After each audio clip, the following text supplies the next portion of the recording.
Good evening, everybody. Welcome to this week's Coaching Weeks webinar. I'm Lindsay Wager. I'm the Training Education Manager for RDA, and I'm joined tonight by the lovely India Collins-Davies from Abingdon RDA Group.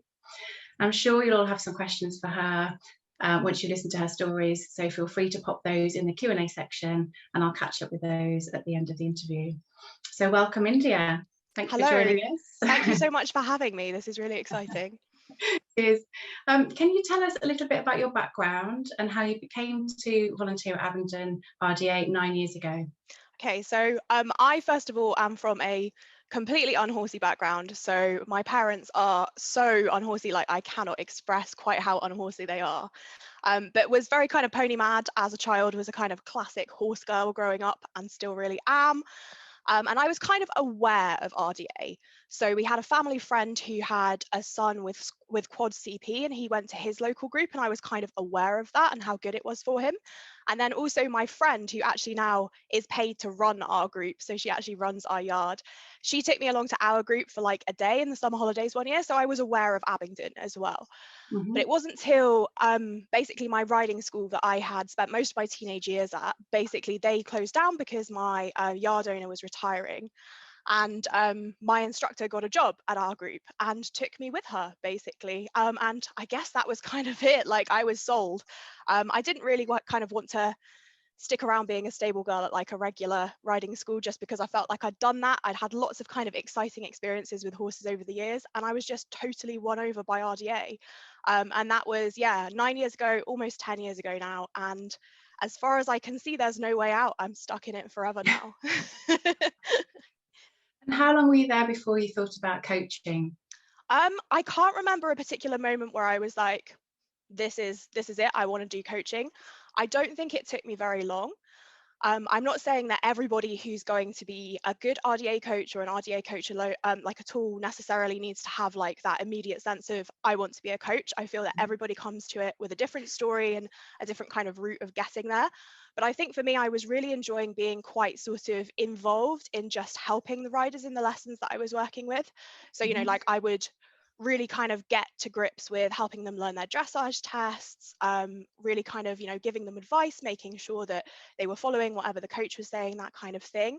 And I think that made me kind of think, you know what, like I could definitely do this, and never really turned back from there either. So absolutely love coaching. It really kind of, I don't know, it's one of the most important things in my life at this point. Brilliant. That's amazing. Thank you. So who's been your main mentor, would you say, and the main support network behind you while you've been on your journey becoming an RDA coach? So I've seen that she's in the attendees, so I'm really going to embarrass her now. But our group chairman, Anne, is absolutely incredible as a person and as a kind of driving force in RDA. Despite the fact that there are many years kind of between us in terms of like generation gap, if you don't mind me saying that, Anne, she's always been a real kind of big support in terms of what she does for the whole group, and also in terms of stuff like my coaching, the way that I kind of deal with my riders, even some of the other projects that I've had, like, you know, like the blog that I write, or like our kind of group social media, that kind of thing. I genuinely don't know what we would do without her. So definitely Anne. And also one of my dearest friends, Alice, has been a massive kind of part of my support network. So she came to RDA and to coaching a bit later than I did, and was really the kind of first peer that I had of my own age at my group, which also made a really, really big difference to me. So she definitely kind of spurs me on when I need a bit of that, kind of drags me places sometimes if I need a bit of a kick up the bum, and is in general a great person to bounce ideas off as well.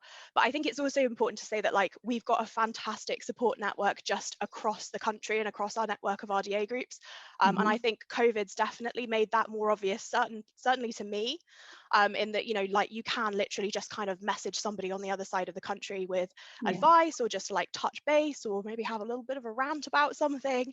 And actually that's fantastic. I love the fact that the support network extends that far, and that I can have friends across the country who I literally would never have met otherwise, because we are all from such different backgrounds. Brilliant.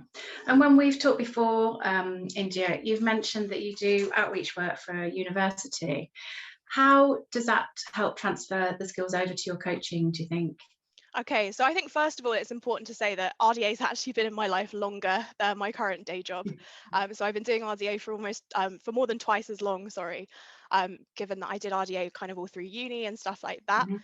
I do think that there's definitely some kind of like touch points between my job, which is kind of centered on like increasing access to universities and higher education, like widening participation, that kind of thing, and RDA, because they are both centered on basically creating opportunity for other people.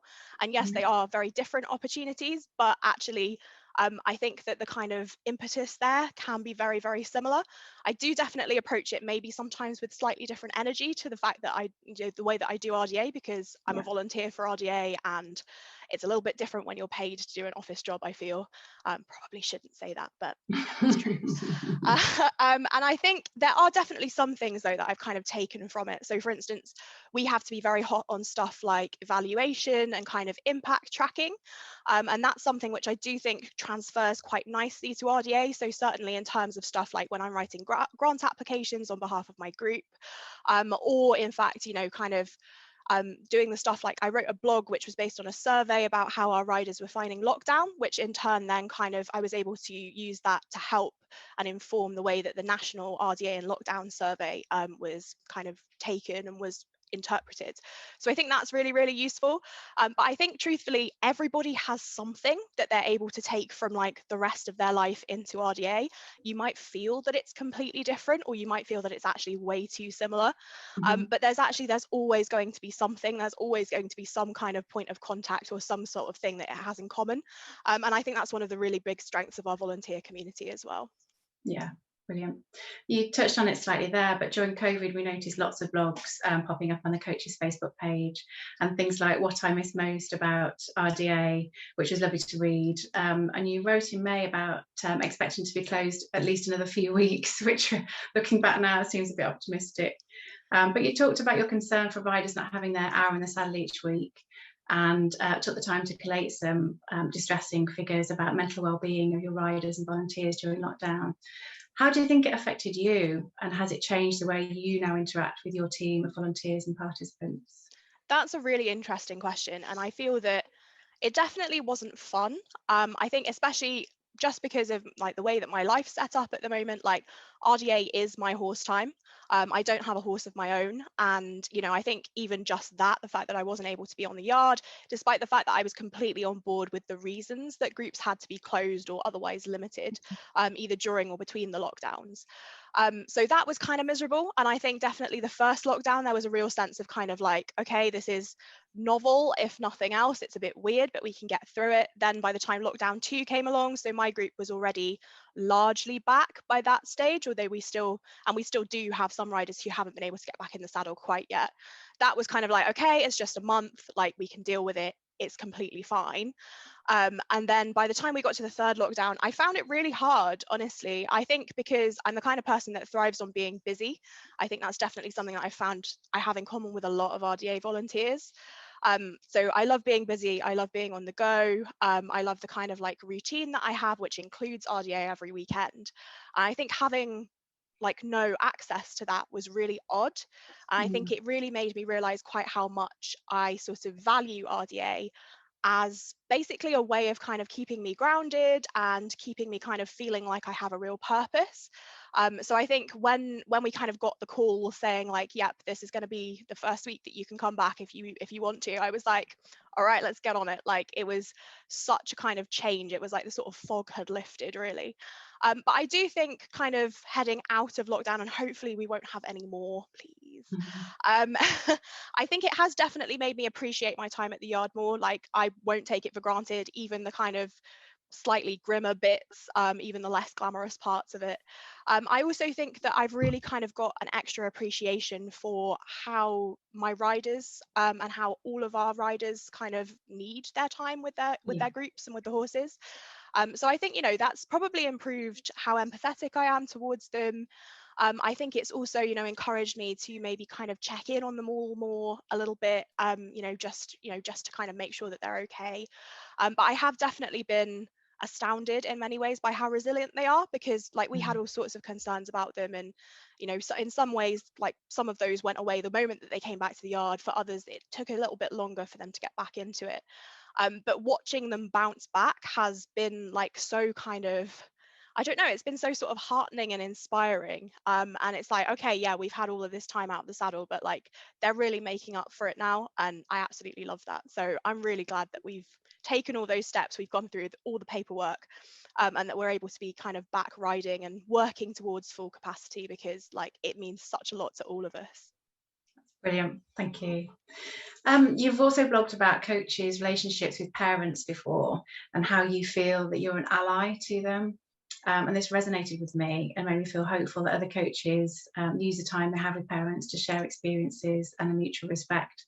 And you mentioned the responsibility to them to make sure they have a fun session, an enriching experience for that short time that they're with you. How much time do you say that you'd put into session planning for the riders? And do you have short and long-term goals that you're able to monitor and discuss with the parents? Okay, so I think if anybody's kind of looking for me to say I spend like 3 hours, 4 hours, 5 hours a week on session planning, I definitely don't do that. Mainly because I have the rest of my life to fit in, and that's not meant to sound nasty. That's just pure pragmatism. I think my kind of tactic for session planning is I have a coaching journal. It's actually sat next to me on my dining table right now because I've been filling it in for the last week. And I keep quite detailed sort of personal records of the sessions that I teach. So, you know, like who were those riders riding? What did we do? What did I kind of observe about the riders? How far did they kind of make progress along a particular activity? All of that kind of stuff. And whilst I'm doing that, and that does probably take me maybe kind of an hour, sometimes 2 hours if I've had a busy weekend, to properly get that down on paper. At the same time, that gives me a great space to be kind of like, okay, this is where I'm going with it next week.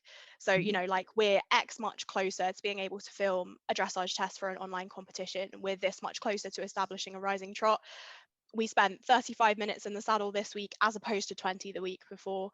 So it's a great way of kind of celebrating the small wins and also like keeping the progress ticking along in each lesson. So that's how I plan, unless I'm planning something like crazy and really kind of experimental. Like there was an Easter egg hunt thing that I did this Easter, which took quite a lot of planning. Brilliant. But yeah, that's how I kind of do that. And I think in terms of goals, I'm a big goal setter. Just in general, I love a to-do list. I love kind of working towards like a particular goal. So I definitely always have goals in mind for my riders, and it very much depends on how much the parents kind of want to interact with that, really, because Yeah. I'm not kind of signing anybody's life away. I'm not being like, you're going to be a Paralympian. They do kind of, you know, they obviously bring their own influence to that. But I do kind of, you know, I like to sort of check in with the parents almost just like during or before or after the ride. So saying, you know, like, oh, you're like, you know, little Sammy is sitting really, really well today. Have you noticed like how much stronger they look, or all of that kind of stuff? And I think that over time, being able to like build a rapport with your riders' families like that, Yeah. I think it actually means that they then start to kind of like come back and be like, oh, I noticed how good they looked in this week. And that honestly means the absolute world, because so many of our parents in RDA wouldn't have ever taken their child to a riding lesson before, potentially, or wouldn't have ever had kind of contact with the equestrian world. So yeah, that's really, really lovely. And our parents have had such a rough ride of lockdown in so many ways, you know, depending on the needs of their child and the fact that schools have been closed for many of them. So I think I've been as pleased to see them back on the yard as I have the kids. And I was really, really pleased to see the kids. So that's also really, really lovely as well. Brilliant, that's amazing. And you've mentioned in one of your blogs before that it's kind of like a Venn diagram, where the parents on one side and the rider in the middle and you on the other side and the team. I think that's a really good sort of description of how you see it all happening. So that was nice to read. So it's easy for me to interview you, and you've been interviewing other people in your blogs, haven't you? So you've interviewed our own Ed and Clive Milkins. Who's been your favourite person to interview? Okay, that's a very mean question, and I can't possibly pick a favourite out of Ed and Clive. They're both people I respect very much, and was very flattered when they were like, of course I'll answer some questions for your blog. So, you know, I feel that they've both got such amazing kind of skill sets to offer the organisation, and that, you know, is inspiring to kind of draw on.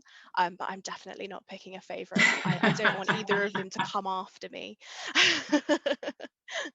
And who might you like to interview possibly in the future? Oh, I've got a whole list, to be honest. Like, how long have we got this evening?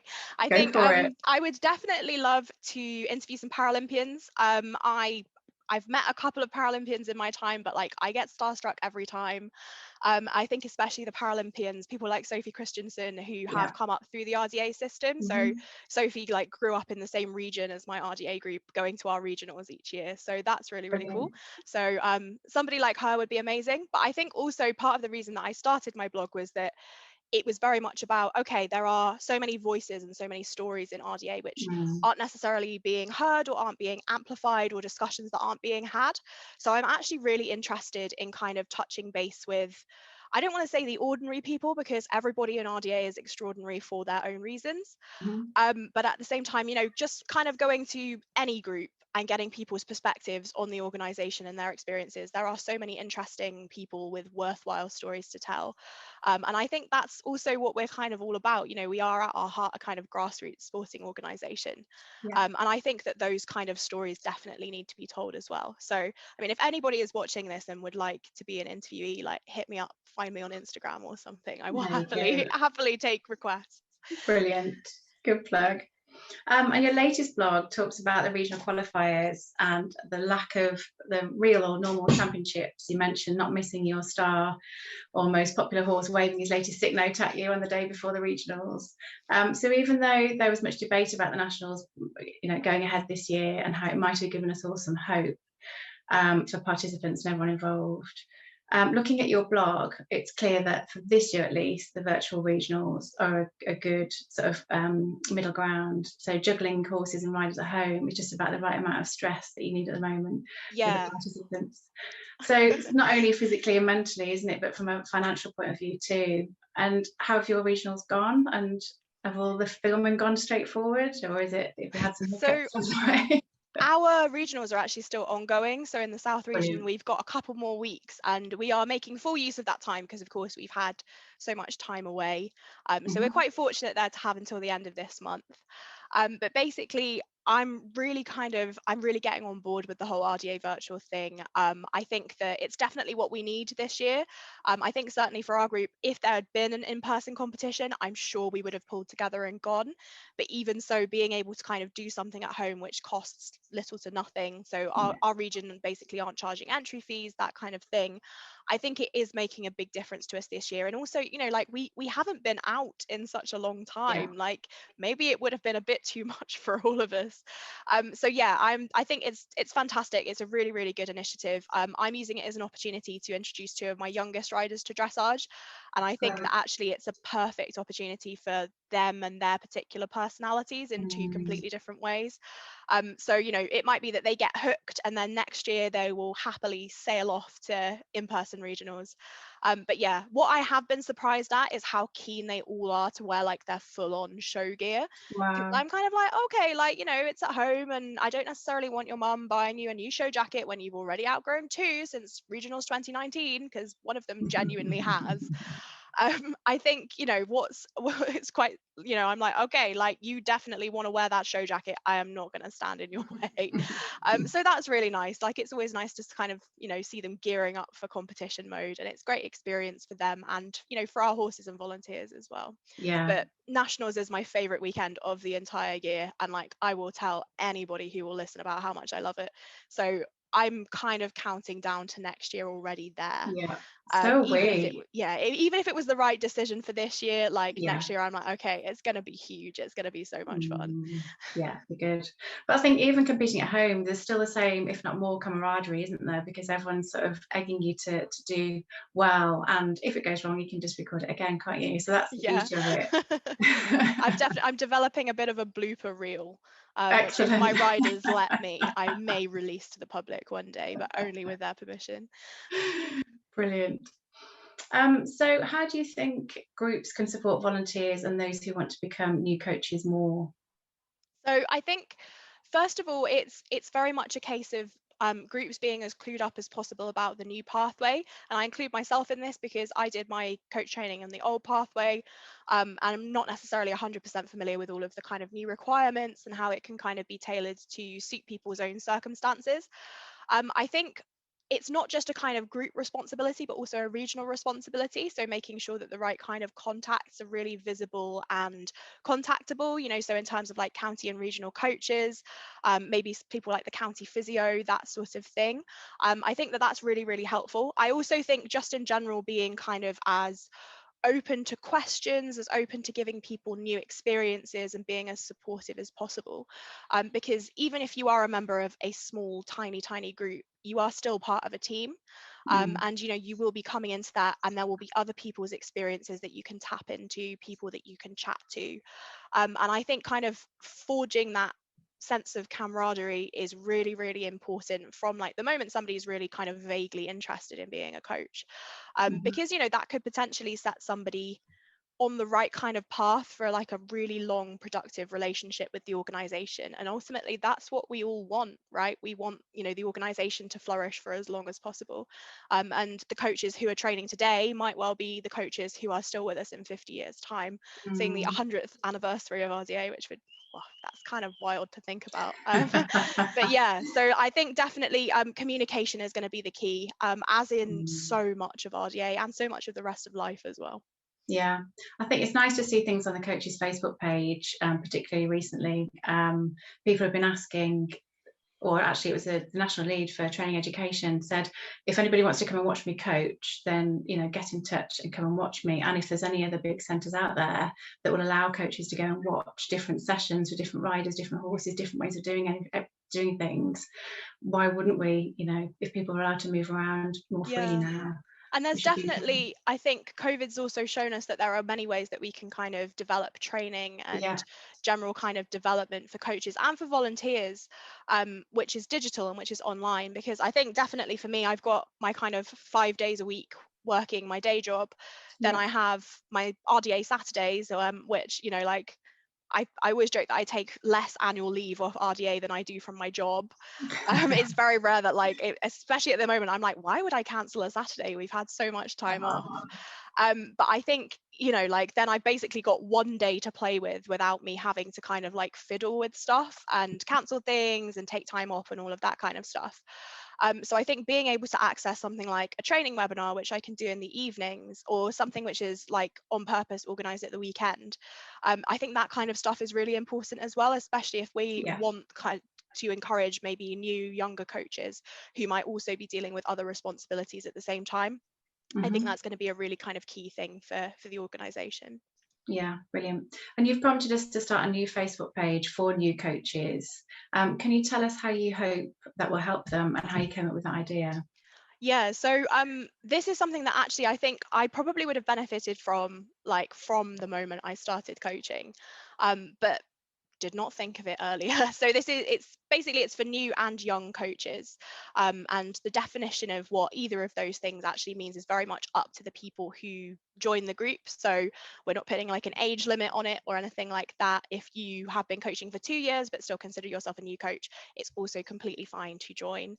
But basically it's to create a sort of digital peer group, I guess, for these types of coaches who in many cases might be underrepresented. So if you kind of look at the stats for coaches under the age of 30, for instance, in RDA, they are seriously underrepresented. And I think, you know, sometimes looking at some groups, you wouldn't necessarily know that.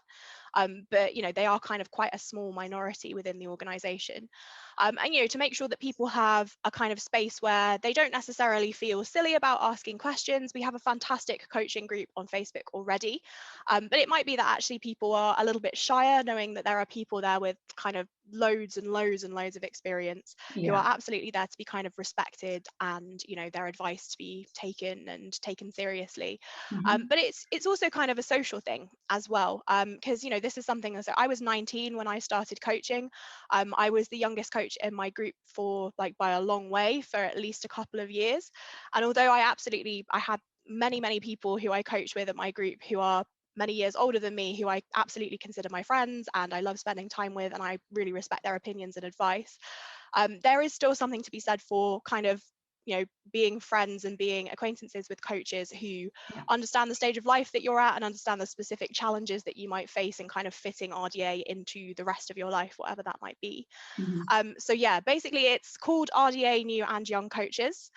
I could not think of anything pithier than that. If anybody thinks of anything, please do join it and like tell us. So just search for that on Facebook. You just have to answer a couple of kind of quick questions just to make sure that we're not getting any kind of super random people in. And then, yeah, hopefully it will kind of spiral from there. What I personally would really hope for it to kind of produce are lots of opportunities for additional things. So maybe social meetups, maybe even kind of like CPD and training events, which are springing up specifically from the training needs and interests of the group. Who knows? It's going to be quite a kind of slow start, I should imagine, just because of the kind of ongoing COVID situation. But at the same time, I think it could be something really exciting and hopefully something that we can use to kind of bring more new and young coaches into the organisation as well. So fingers crossed. So please do seek it out if you think that it might be of use or interest to you. I hope it is. It's a brilliant idea. So thank you for prompting us and for getting it off the ground. It's a really good idea. And like you say, it'll just hopefully it'll grow, won't it? And we'll be able to use it and meet the demands of new coaches and see what they like, see where the training needs are. That's a really good idea. So within your group, is there anything exciting going on there at Abingdon RDA? Yeah, absolutely. I mean, to be honest, like there is also the fact that we're operating at all is exciting, just because, you know, obviously we've had all of this time off. We're still not quite at full capacity, but hopefully soon we will be able to bring all of the riders back who are with us pre-COVID, and then also start bringing new riders in as well, which I'm particularly excited about because I've got some spaces in one of my classes and I'm looking forward to meeting new riders, whoever they may be. We also have a new indoor school, which is very, very, very close to completion. Basically, we're just waiting on a couple of finishing touches, including a new surface. And this has been kind of like 4 or 5 years in the making in terms of fundraising. It's taken a lot of grants, a lot of kind of, you know, other fundraising events, and it's something that we have needed desperately for a long time. So this is a full size in kind of indoor school. We do have an indoor school, so it sounds kind of spoiled saying like, yeah, but we wanted a second one. But our current indoor school is very undersized. So actually, if we have kind of riders who have to ride at night during like basically half the year, so our riders in our evening classes, they can't use the outdoor arena because it's dark and we don't have floodlights. Also, I coach a young blind rider, so she's totally blind, and basically the size and shape of an arena needs to be like bang on for me to be able to teach her properly. So we really do make do. She is sharp as anything and keeps me on my toes despite the fact that she is only 11. But at the same time, it will make such a big difference to us to be able to say, okay, like this is the difference between this letter and this letter, and this is where the bend needs to be. And also the fact that she can like hear me as well, because in our outdoor arena we're next to an A road, so the wind can really carry that. And like I've got a loud voice, but it is a bit of a challenge even. So yeah, that's going to be so exciting, and I think it will really open up the world of our group. Also potentially make us, you know, a sort of hostess with the mostest for training days and stuff like that. So that will be really exciting. As soon as people can come and visit, I suspect that we'll be like, please come and see it, please, because it is so exciting. So yeah, that's a big one for us. Oh, brilliant. That sounds amazing. And yeah, the fundraising must have been phenomenal to get that up and running. So well done. Well done. We've got one chat from Katie Train. Could the new and young Facebook page be joined by an older coach who is enthusiastic to mentor new coaches in training? Yeah, absolutely. I mean, you know, we're definitely not kind of setting up as a sort of thing to exclude people from, and it might be a really good place to pick up kind of mentees. So yeah, absolutely. I'm definitely not going to be like, no. So please do, Katie, we'd love to have you. Thank you. And then we've got Sarah Jones Williams. Fab to see you, India, and thanks for your blogs, your energy and enthusiasm. That's very kind. Thank you. Oh, it's amazing. It's just there all the time, isn't it? Well, I love reading your blogs. Do you have any inclination to do any vlogging at all in the near future? I don't know. I think this is something that it's maybe like a little bit of a step too far, just because of everything that I squeeze into my RDA Saturdays. It's something which, like, one of my friends did actually go to like a vlogging workshop which National Office put on, although I was on teaching duty that day, so wasn't able to go. I think it would just be a little bit too much in terms of kind of holding up a camera as well as doing all of the other stuff that I do. Also, I would have to make more of an effort with how I look at the yard, I feel, because even if I don't start the day looking like I've been dragged through a hedge, like I will usually leave the yard looking like I've been dragged through a hedge. Sometimes because I have, you know, like the kids always kind of take the mickey out of me because like the ponies will sneeze on me or something, and I'll be like, well, there goes my outfit for the day. So I don't know. I don't think I'm going to be the next like star vlogger. But if anybody is out there with the inclination, I would absolutely lap up an RDA YouTube channel. Like I would be your #1 fan. So please do it if you are so inclined. Brilliant. You've got a great writing style there. It's good to read, isn't it? Actually, I think we all spend a lot of time in front of screens, so reading's a good thing to do as well with your style.